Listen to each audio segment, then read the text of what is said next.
Balik po tayo sa mga balita. Isinapubliko na ho ng Commission on Elections sa COMELEC ang mga gagamiting makina sa darating pong halalan sa Mayo sa inilunsad na nationwide roadshow diyan ho sa New Era University. Ipiniliwanag naman ng COMELEC kung papaano ito gamitin. Ngayon din ang pagiging efficient nito sa taong bayan. Erlo Bringas sa balita.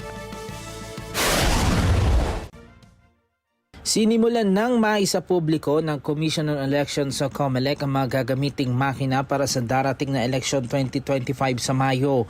Yan ay sa ginawang automated counting machine nationwide roadshow ng COMELEC sa New Era University campus sa Quezon City ngayong araw. Dito ay pinakita mga bagong automated counting machines o ACMs na pang mga gagamitin nga sa pagboto ngayong darating na eleksyon. Ayon kay COMELEC Chairman George Garcia, layo ng ginawa nilang roadshow na maipakita na sa mga botante ang paraan kung papaano gagamitin ang bagong ACM. Ito kasi yung unang beses na gagamit ng nasabing bagong machine ang Pilipinas, kaya importanteng maalam sa paggamit ang marami. Ay, alam niyo po, ginagawa na po namin yung roadshow sa buong bansa.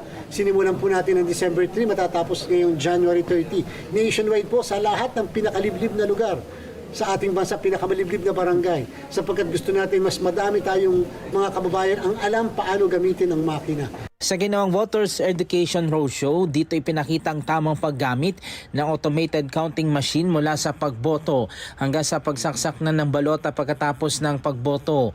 May mga naging pagbabago din ito mula sa dating vote counting machines o BCMs. Dito makikita na rin agad kung tama ba ang naiboto ng isang botante at nagrehistro na sa nasabing machine. Lumahok din kanina mga estudyante mula sa integrated schools ng New Era University kasama mga nasa barangay officials at maging staff ng pamantasan at iba pang kawani ng barangay.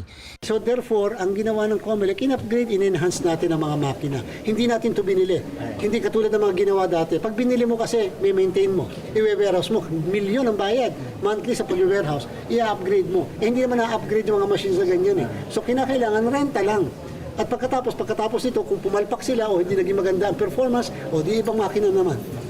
Sa kabila niya, nananatili namang on track daw ang COMELEC sa preparasyon para sa election 2025. Isa na nga sa isasagawa pa ng COMELEC ay ang printing muli ng mga balota sa Miyerkules. Pero sabi ni Garcia, hindi naman daw ito makakaapekto sa kanilang paghanda para sa eleksyon.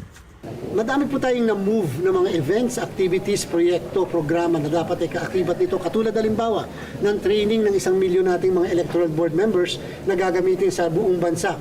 Siyempre po, na-move namin kasi mga balota na gagamitin sa pagtitrain sa kanila ay kinakailangan i-reprint na muli. Pero ito, isa lang po ang ginagaranta ko sa sambayan ng Pilipino. May halalan tayo sa Bayo A12. Erlo Bringas para sa mata ng Agila. Matata, matapa, matapa.